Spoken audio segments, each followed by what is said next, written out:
Welcome to Retail's Most Wanted, the podcast that examines the latest issues related to organized retail crime and how retailers and policymakers are fighting back against today's organized crime syndicates. I'm your host, Marty Carpenter, and today on the show, we're joined by Craig Reynolds and Jay Rizicki of the Vancouver Police Department to discuss the international work being done to combat ORC and some of the challenges they face in dealing with an international border so close to their city. Great conversation. That's coming up right after this word from our sponsor.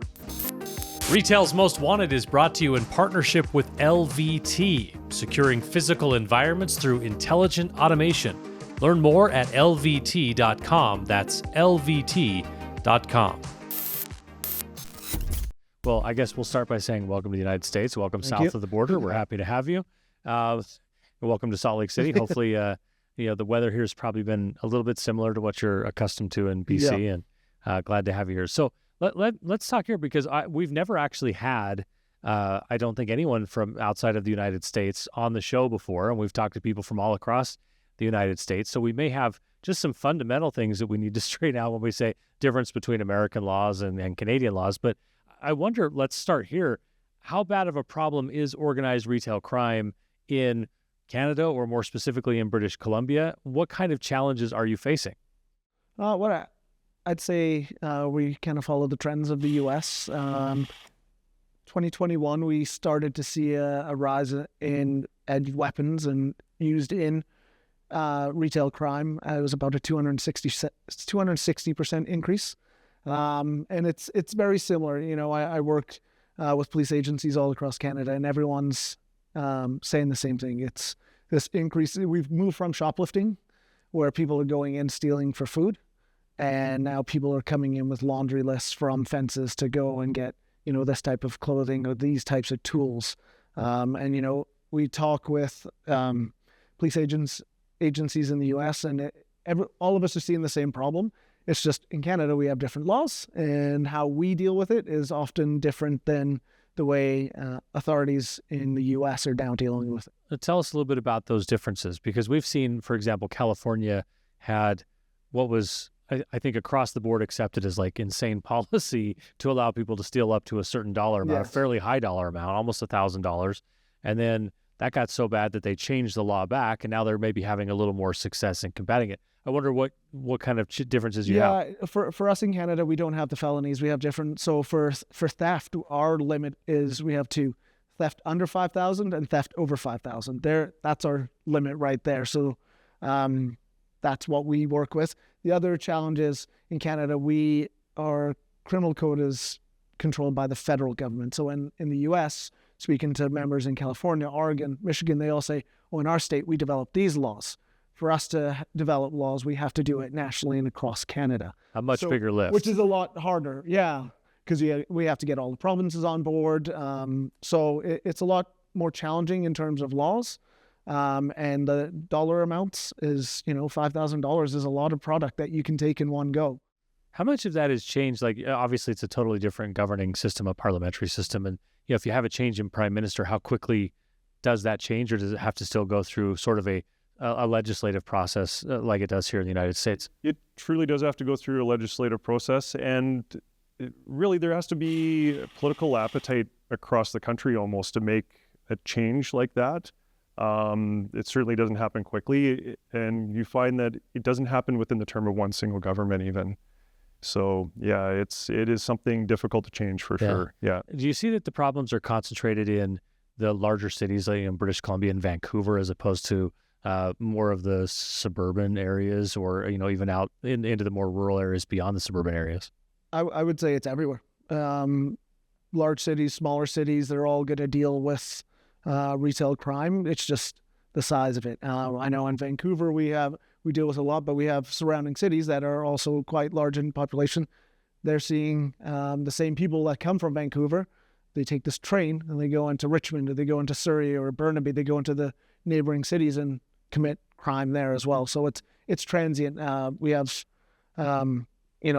Vancouver Island, Victoria. They're seeing the same type of challenges all over BC, all over Canada. It's just, when you have a larger city, you're going to have more of a population and more chance with the size of stores and in that area to do that crime. Vancouver, relatively close to the U.S. border. I wonder how an international border complicates these things where you have, I presume we're not talking about, this is an organized crime ring that only works in Canada and they won't cross the border to the south. I imagine to some extent they're based in the U.S. and come up to cause problems above and probably vice versa. You have groups on both sides of that line. How does that line complicate what you're trying to do in battling against ORC? For sure. I know from my standpoint, from an anti-fencing standpoint, in dealing with the fences, what we're finding relatively recently actually is fences that are buying stolen property from people that have stolen it in Vancouver or other areas in our lower mainland. And they're actually shipping it offshore. And the stuff isn't being resold in our area. It's just going to other jurisdictions, other countries. And those international borders are what causing the issue for us in recovering that product and even securing charges against people when they leave the country. I hadn't thought about that element. Vancouver, it's a seaport town, right? Stuff can get on a boat and get out of Dodge pretty quickly, where that's not something they deal with in Dallas, or even to a certain extent, a place like Detroit that's just across the Canadian border and has access to waterways. So that must complicate things as well then. Absolutely, yeah. We do find stuff. As part of my job, I also deal with the stolen auto section, and we're actually finding stolen autos from right across Canada ending up in our port. Similar to retail items, they're being shipped in these shipping containers and they're gone sometimes before we even know about it. Do you find then that you have to work a lot with U.S. law enforcement to help put investigations together where you're saying, hey, these guys are operating, in northern Washington state just like they are in southern British Columbia, and kind of dancing on both sides of that line? I know in my auto crime group for sure. Yes, there's absolutely a crossover there. I haven't seen... Is that often people stealing Canadian vehicles and bringing them to the U.S. or the other way around, or sort of an even mix? Both ways. Wow, Both okay. ways, yeah. And also we're sharing information because we're finding the ways they're stealing the cars in the United States or the way they're stealing the cars in Canada are being used on both sides of the border. So if we can share information about how that's happening and how we're tackling it. Yeah. In terms of the organized retail crime, at this point, there are groups that are cross-border, and we're able to share information and talk with U.S. agencies. And I think even before we were seeing this huge increase in organized retail crime, police agencies were communicating on many different files. So we always have that connection with different law enforcement. We have different procedures that we can go through as well. But I think the big thing is developing relationships. And one of the reasons we're here is to come down, meet different law enforcement agencies, meet different retailers that might not be in Canada but might have a footprint somewhere else, and we can make those connections and start sharing intel or information on how things are happening and what they're seeing. I imagine some of the challenges are very similar, whether you're in Canada or in the United States. One that we hear a lot is how retailers have work with their loss prevention teams and investigators. Is there anything that is notably different because you're dealing with Canadian laws or anything like that when it comes to just the ability to work? Or what do you generally find from companies in your jurisdiction who say, hey, this is what we're up against and this is how the relationship we want to have? Are they generally open to having a really positive relationship with law enforcement? Yeah, I'll say that Vancouver, when we introduced our business liaison officer program back, that really opened up the door for that communication and building relationships with businesses. One of the biggest successes from our project Barcode was the relationship building, that we can say, oh, we're having a problem in the store. Well, we can call the national loss prevention manager and start working on strategies together. It's not just, the police are going to come in and solve retail crime. That's never going to work. We need, we use the example of it's a stool. We need the retailers, we need police, and we need the courts.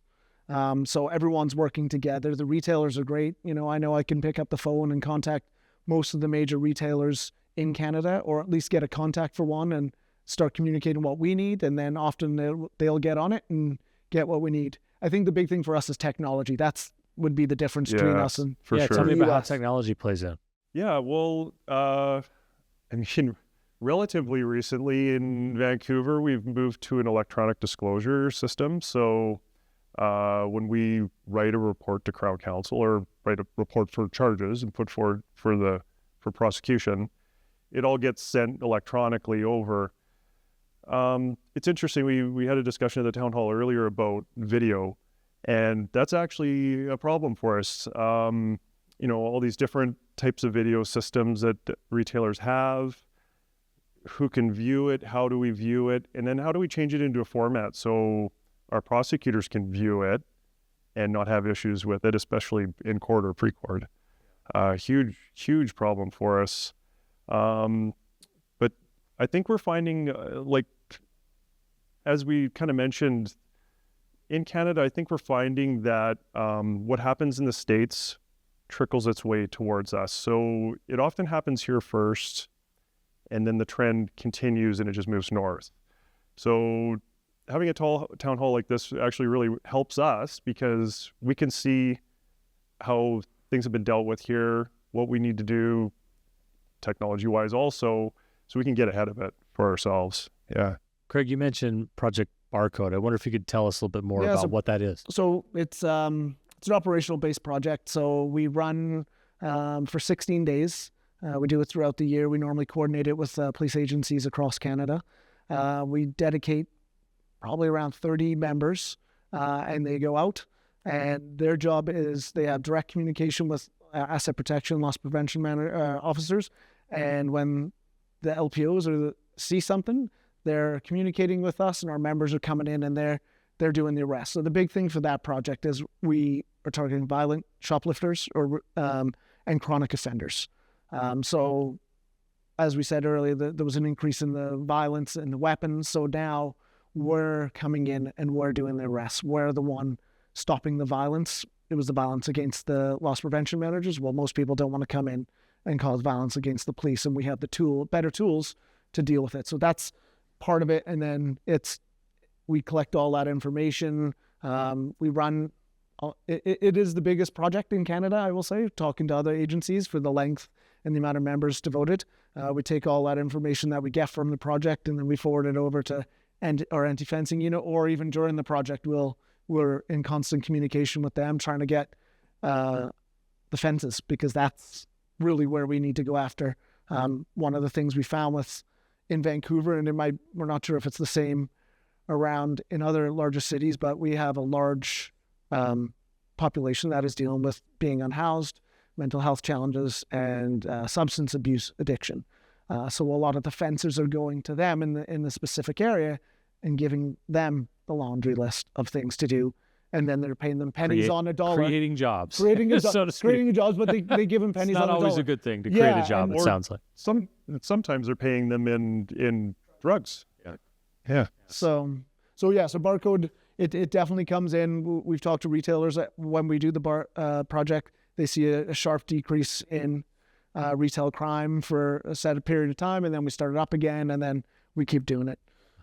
I hear from a lot of people on the show the impact that online marketplaces have had in investigative strategies and the way they've had to go about addressing this issue. I wonder if you could just speak to that a little bit, that what kind of complications come with that, and sure. Is there any difference between the issues you face in Canada versus what a lot of our guests here in the U.S. would face? Yeah.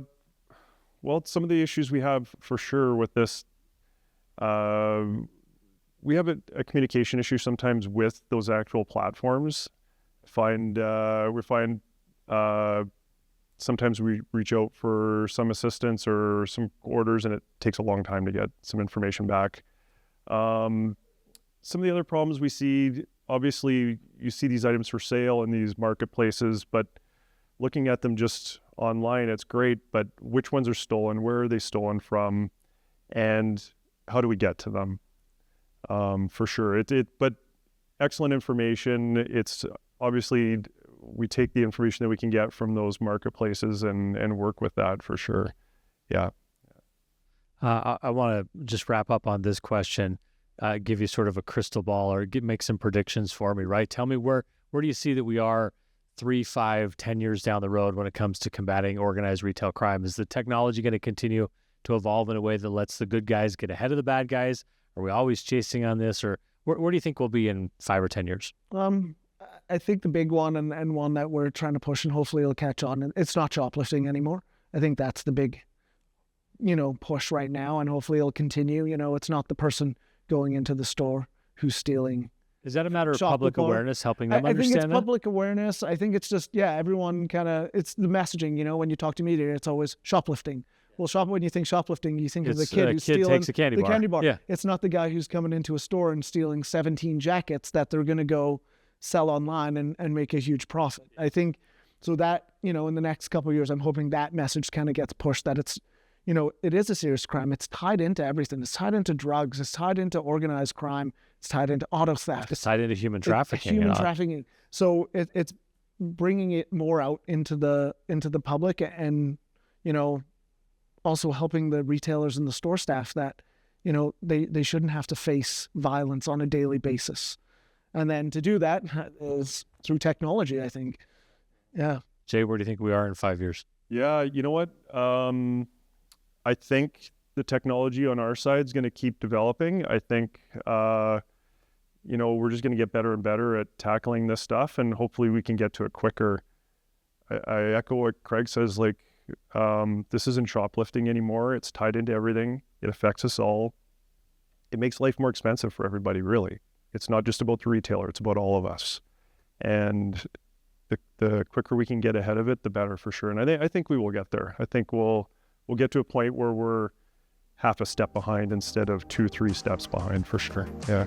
That's it for this episode of Retail's Most Wanted. Thanks to our presenting sponsor, LVT. And don't forget to hit that subscribe or follow button so you can catch each new episode. We drop one every 2 weeks. We're also on X, we're on LinkedIn, and we're on YouTube. Links to all of those are in the show notes below. Thanks for being with us, everyone. And as always, keep up the good fight.